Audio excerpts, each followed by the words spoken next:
Bom dia, boa tarde, boa noite. Eu vou dar continuidade aqui de outro estudo, minha gente, que nós paramos por aqui. Que os deuses nos abençoem, que os deuses dê paz, dê luz e proteção a todos nós, né? Aí vamos e nós estamos estudando herbalismo.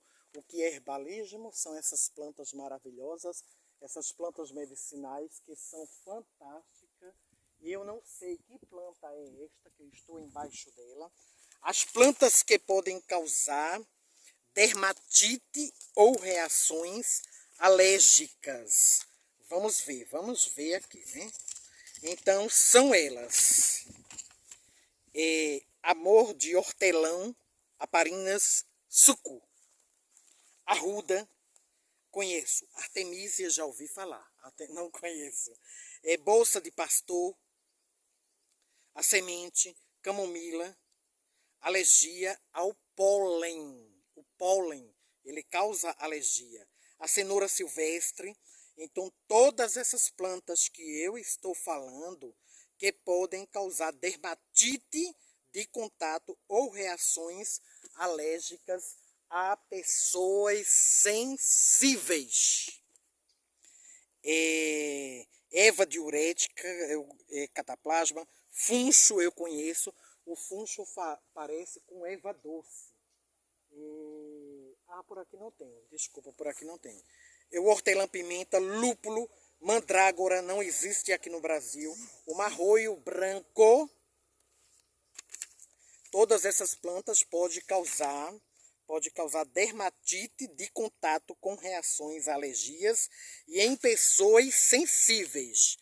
Matricária, milefólio, pulicária, vara dourada, alergia ao pólen, tomilho, né? Plantas que devem ser evitadas durante a gravidez. Erva de São Cristóvão e traste, sálvia, no caso a amamentação, né? Então, como tirar o máximo proveito das ervas? Como tirar? Gente, dá um like, se inscreve no canal. O canal está maravilhoso. É Bruxo Ramos Moura. Vai lá no canal que está fantástico. YouTube, Bruxo Ramos Moura. Vamos lá, se inscrevam, porque tem conteúdos bons, tem conteúdos que realmente vale a pena. Então, como tirar o máximo proveito das ervas? Muitos preparos medicinais são desperdiçados ou estragados simplesmente porque o usuário não sabe prepará-lo da maneira correta para tirar o máximo proveito deles.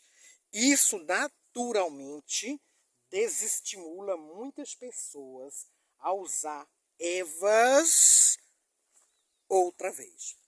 Como a maioria das ervas tem uma ação moderada, é importante que sejam usadas com certas constância para que deem resultado. Deixa eu tomar mais um pouco de água para hidratar aqui meu organismo.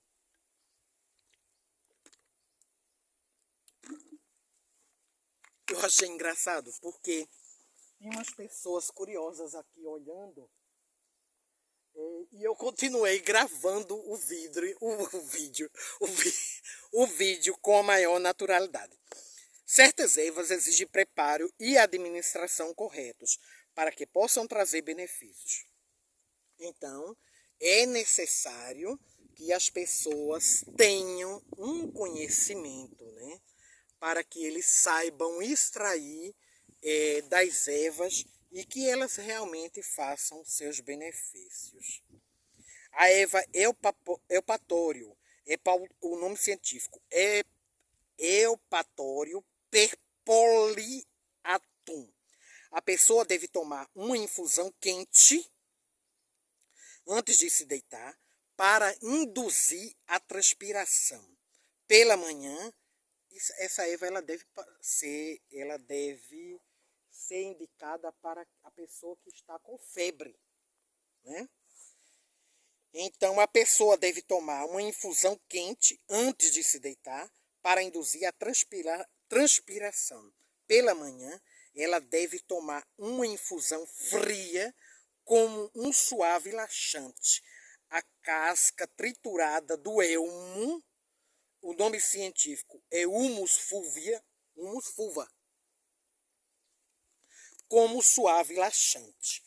A casca triturada triturada, né? Então, ela acalma os intestinos quando usada numa lavagem intestinal. É inútil, no entanto, se os intestinos não tiverem sido limpos antes do uso dessa solução botânica. Gente, eu tenho o maior prazer, eu digo sempre a vocês, tenho a maior felicidade de falar sobre este tema, porque esta área de botânica, esta área de plantas é muito grandioso e isso me satisfaz. A gente toca nas árvores, sentimos as energias, sentimos o poder que as plantas têm, né? O campo magnético que é as plantas. Então, uma fraca infusão de lúpulo, o nome de lúpulo científico é Humulus lupulus, retira propriedades aromáticas.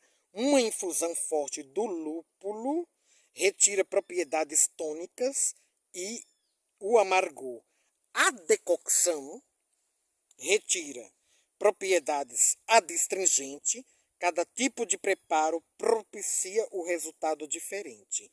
A mesma planta não produz os mesmos resultados quando usado, por exemplo, depois da decocção ou depois da infusão. Na decocção, obtém-se extrato da resina e o amargor, ao passo que na infusão. A decocção que ele fala, minha gente, é a extração de todo o teor que existe na planta.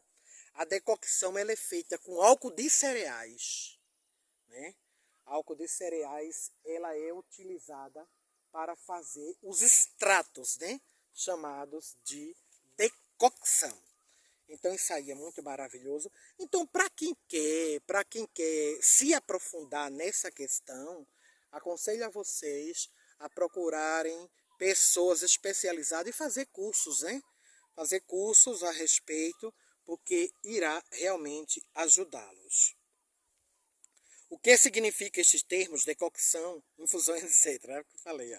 São maneiras pelas quais as ervas são usadas depois de colhidas. Na trituração, a moagem, a extração, a pecolação, a filtração, a clarificação, o cozimento. Então, para cada planta, raiz, né, fruto, né, se a planta produz fruto, ou as folhas, existe uma maneira de extrair os seus teores para os fins medicinais. Olha como eu estou falando. A trituração ou moagem é a redução das ervas a pequenas partículas. Toda substância que será usada dessa maneira deve ser livre de umidade. Então, ela deve ser secada na sombra, né? Pendurada lá no cantinho, aqueles molhos, e depois ela vai ser utilizada para seus fins. Ervas que contêm óleo voláteis não devem ser submetidas a altas temperaturas durante o processo de secagem. Existem aparelhos projetados para cortar e triturar as ervas. No antigo pilão e o almoxariz ainda são os favoritos na arte.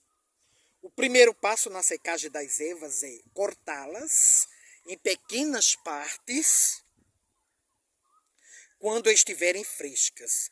Algumas ervas, como a ruda, o nome dele científico é Ruta graveolens, a hortelã-pimenta, que se chama Mentha piperita, a tanásia, Tanacetum vulgare, precisam ser desidratadas, como eu acabei de falar, na menor temperatura possível. Outras, como milfolhas, que se chamam, o nome científico, Achilleia millefolium, a era terrestre, que se chama científico nome, é Glechoma ederacea, devem ser desidratadas rapidamente. Então, até que você tenha uma máquina, né, para desidratar, alguma forma de desidratar. Nos países na América do Sul, é mais fácil desidratar porque nós temos uma insolação bem maior, diferentemente dos Estados Unidos, diferentemente da Europa, né? Então, nenhum equipamento especial de secagem é necessário. Desculpa, eu falei que era necessário, mas não há necessidade. Os molhos são pendurados na sombra e você faz o processo de secagem naturalmente. Selecione ervas que deseja e as colhas num dia seco. Amarre as ervas com um barbante, olha aí, em feixes de 2 em 2, pendure esses feixes no varal e você fica observando. É importante que à noite, ou sempre que o clima ficar úmido, você pendure os feixes dentro de casa e as ervas ficarem úmidas durante o processo de secagem, elas vão embolorar, né? Ou vão estragar, isso que ele quis dizer. E se estiver apenas colhendo as folhas e as flores de uma planta, coloque-as dentro de um saco de tecido, leve para secar. Não coloque ervas demais em saco, não coloque ervas demais em cada saco. Caso contrário, o ar não passará por elas. Geralmente, as ervas levam de 3 dias a uma semana para secar. Interessante, eu tenho um seguidor que ele ficou curioso, né, se tinha alguma planta que servisse para queda de cabelo. Mil perdão, eu não conheço, né? Quem tem a pessoa que se preocupa, né? Às vezes é a vaidade, né? Nós somos vaidosos, né? Eu mesmo já estou ficando careca também, já tenho 53, estou ficando careca, mas nem me preocupo, meus cabelinhos estão brancos e eu estou feliz, sabe?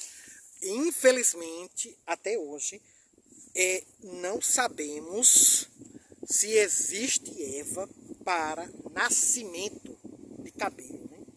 Infelizmente, eu mesmo não tenho conhecimento a respeito. Mas que custa, né, pesquisar a respeito, né? Se estiver apenas colhendo as folhas e as flores de uma planta, coloque-as dentro de um saco, né, de tecido. Geralmente as ervas levam de 3 dias a uma semana para secar. É importante que elas fiquem desidratadas, vá virando os feixes todos os dias para que peguem bastante sol. Olha, pode secar no sol também, ó, que interessante, né? Se houver sol, se tiver elas secarem, mantenha uma temperatura de 18 a 21 graus. 18 a 21 graus. Quando os feixes... Gente, vou encerrar. Não vou encerrar não, vou continuar. Deixa eu ver aqui. Tá muito quente. Não dá para continuar assim. Então, quando os feixes estiverem bem secos, passe as ervas por um moedor de carne. Use os cortadores mais grossos primeiro, depois os mais finos. Se estiverem devidamente secos ou seca, as ervas ficarão em forma de pó. Coloque-as em latas ou garrafas com tampa de rosca e mantenha no escuro. Pode ser armazenada por anos, sem perder a cor natural ou as propriedades terapêuticas. A extração, os princípios e métodos usados na extração dos princípios ativos das ervas são a decocção, a infusão e a maceração. Gente, infelizmente, eu vou dar uma parada por aqui. Estou muito feliz. Vamos falar sobre a extração no próximo vídeo. Esse vídeo vai direto para o YouTube. Bruxo Ramos Moura. Que os deuses nos abençoe sempre. Fechando o círculo. Fechando o círculo, agradecendo aos deuses por este dia tão abençoado, agradecendo aos deuses por me dar paz, por me dar luz e me dar muita proteção. Então, o círculo foi fechado. Fechou-se o círculo e agradeço a Rohani, minha deusa, agradeço a Lilith, a Hecate, a todos os deuses. Blessed be. Blessed be. Blessed be.